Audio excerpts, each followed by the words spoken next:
బడుగు బలహీన వర్గాలు తెలంగాణ ఉద్యమంలో మమేకమైన తర్వాతనే వచ్చింది.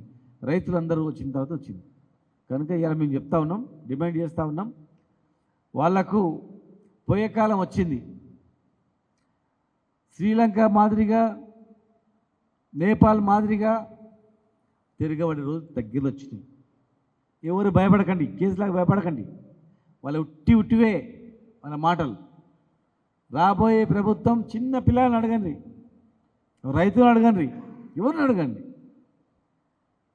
ఒక హాస్టల్ చదివిన విద్యార్థిని అడిగితే కేసీఆర్ గారు ఉన్నప్పుడు మంచి తిండి తింటుంటిమి, ఇలా ఈ తిండి తింటే బతుకమో లేదో తెలిస్తే పరిస్థితి లేదని చెప్తా ఉన్నారు. ఇవి ఒక వర్గంగా అందరికీ. కనుక ఇలా ఫీజు రీయింబర్స్మెంట్ ఎత్తేసి విద్యార్థులను వాళ్ళ జీవితాలు నాశనం చేయాలని ప్రయత్నం చేస్తూ ఉంది. ఉద్యోగాలు లేవు. బడుగు బలహీన వర్గాల వాళ్ళకు, యాదవులకు డబ్బులు ఇస్తామన్నారు, అవి లేవు. చేపలు ఇస్తామన్నారు, అవి లేవు. ఏ కులానికి ఏం లేదు. మున్నూరు కార్పొరేషన్ అది లేవు.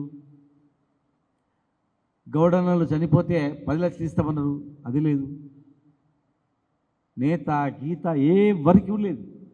కనుక ఖచ్చితంగా ఇక్కడ చదువు తర్వాత కామారెడ్డిలో బీసీ డిక్లరేషన్ ఇచ్చిన దాని దగ్గరనే పెద్ద ఎత్తున సభ పెట్టాలని అడుగుతూ ఉన్నారు. తర్వాత మా విద్యార్థులందరూ కూడా ఫీజు రీయింబర్స్మెంట్ ఎత్తేసినారు. పెద్ద ఎత్తున మనం కదలాలి. కాలేజీ యజమానాన్ని భయపెట్టించి సభ్యుని విత్డ్రా చేసిండ్రు. మరి ఇవాళ కొత్త జిమ్మికులతో ఒకవేళ కాలేజీలు బంద్ అయితే రెవల్యూషన్ వస్తుందని చెప్పి వాళ్ళని బంద్ చేయకుండా టెక్నికల్గా మీరే వసూలు చేసుకోండి అని చెప్పి జీవో ఇచ్చి విద్యార్థుల జీవితాలతో చెలగాటమాడుతున్నారు. కనుక ఖచ్చితంగా మేము విద్యార్థులందరం కూడా తిరగబడాలని ఆలోచనతో ఉన్నారు. కనుక ఒకవేళ ఈ జీవోను ఉపసంహరించుకోకపోతే 80% ఊరుకోం, గ్యారెంటీ ఊరుకోం. ఇప్పటికే తెలంగాణ నాశనం చేసిరు. ఎవడైతే తెలంగాణ వద్దన్నారో వాళ్ళ చేతిలో పెట్టింది. ఇవాళ ఎవరి నాయకత్వంలో తెలంగాణ ఉంది పనిచేస్తుంది చెప్పండి.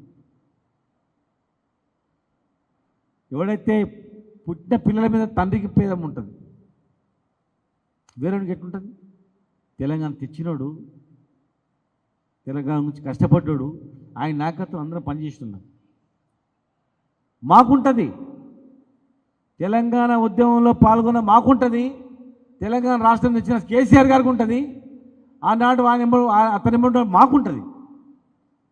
రాజకీయ అవసరాల గురించో లేదంటే రేపు ముఖ్యమంత్రి కావాలి ఇంకేదో అవసరాల గురించి వచ్చిన వాళ్ళకి ఏముంటుంది? ఏముండదు. వాళ్ళకి వాళ్ళ ప్రయోజనాల గురించి ఉంటుంది. వాళ్ళకి వేరే ఉండదు. మాకుంటుంది. శ్వాస ఉన్నంత వరకు రాష్ట్రాన్ని బాగు చేసుకోవాలి. మా శ్వాస ఉన్నంత వరకు కేసీఆర్ గారు ముఖ్యమంత్రి మళ్ళీ కావాలని మాకుంటుంది. ఎవరికి ఉండదు అధ్యాస.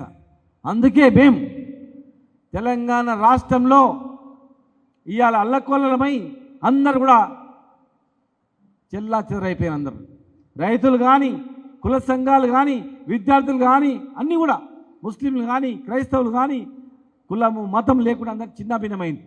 మేము తెచ్చుకున్న తెలంగాణ ఇలా వద్దన్న చేతులకు వెళ్ళిపోయింది. అందుకే ఇలా మనం రైతు సంస్థ తర్వాత ఖచ్చితంగా మేము ఊరుకోం. ఎవరు ఊరుకున్నా మేము ఊరుకోం. కేసీఆర్ మళ్ళీ 3వసారి ముఖ్యమంత్రి కావాలి. కేటీఆర్ గారి నాయకత్వంలో ఇంకా అభివృద్ధి జరగాలి. అప్పటి వరకు మేము 80% ఊరుకోం. కనుక ఇలా వరంగల్ అన్ని ఉద్యమాలకు ఫస్ట్ ఇక్కడనే కడపలాక. కనుక ఇవాళ మళ్ళీ మీరు ఇచ్చిన హామీలు ఏమైంది బిడ్డ అని చెప్పి అడగడానికి ఈ వేదికగా ఇక్కడ రైతు సదస్సు స్టార్ట్ అయింది. నెక్స్ట్ కామారెడ్డిలో బీసీ సదస్సు, విద్యార్థి సదస్సు. మీరు ఎక్కడెక్కడ ఏమేమి హామీలు ఇచ్చిండ్రో ఆ హామీలతో మేము స్టార్ట్ చేస్తాం. 80% మేము వదిలిపెట్టాం మిమ్మల్ని అని చెప్పి మరి విద్యార్థులందరూ కూడా ఇవి పార్టీ కాంగ్రెస్ పార్టీలో ఉన్నటువంటి విద్యార్థులు కానీ, కాంగ్రెస్ పార్టీలో ఉన్నటువంటి కుల సంఘాల వాళ్ళు కానీ ఆలోచన చేయాలి. మంత్రి పదవులు వచ్చినాయా 42%, స్థానిక సంస్థలు వచ్చినాయా 42%, మీ పార్టీలో ఉన్న వాళ్లకు 42% చైర్మన్లు వచ్చినాయా? ఏమొచ్చినాయి? ఒట్టి పార్టీ ప్రెసిడెంట్, సెక్రటరీ 10 మందికి ఇస్తే కాదు. అధికారంలో మీరు ఉండాలి, కొట్లాడండి, చైర్మన్లు ఇవ్వండి, మంత్రి పదవులు ఇవ్వండి, ఇంకేమో అడగండి. ఉట్టిటి పార్టీ పదవులకు ఆశపడకండి, నిలదీయండి. కుల సంఘాలకు ఇచ్చిన హామీలు నిలదీయండి. విద్యార్థి భవిష్యత్తును మీరు కాపాడండి.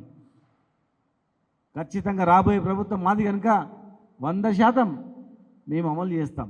ఇప్పుడు మాకు దొంగ ఎవడో దొరెవడో తెలిసిపోయింది, మా నాయకులు ఎవరో తెలిసిపోయింది. ఖచ్చితంగా మా వర్గాన్ని, మా కార్యకర్తలు మేము కాపాడుకుంటాం, రాష్ట్రాన్ని కాపాడుకుంటాం. ఈ ఆశయ సాధన రాష్ట్రానికి మేము తెచ్చుకున్నామో దాన్ని ఖచ్చితంగా నిలబెడతాం.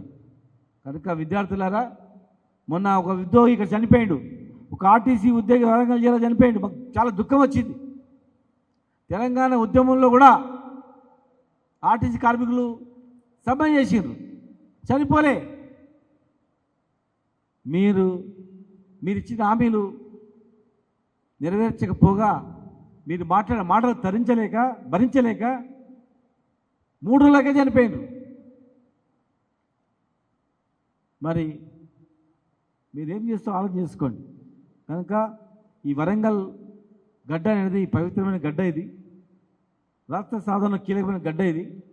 కనుక మళ్ళీ మన ప్రభుత్వం రావడానికి ఇక్కడి నుంచి స్టార్ట్ చేయాలనేటువంటి ఆలోచనతో మన నాయకత్వం ఉంది. కనుక ఆనాడు తెలంగాణ ఉద్యమంలో ఎవరైతే ఉన్నారో దయచేసి లబ్ధి పొందినా పొందకపోయినా మనం రాష్ట్రం రావాలి, మా భావితరం బాగుపడాలి, స్వయం పరిపాలన మనం పాలించుకోవాలి, మనం బతకాలి అనేటువంటి ఆలోచన వచ్చిన వాళ్ళందరూ కూడా నడుము బిగించాలి.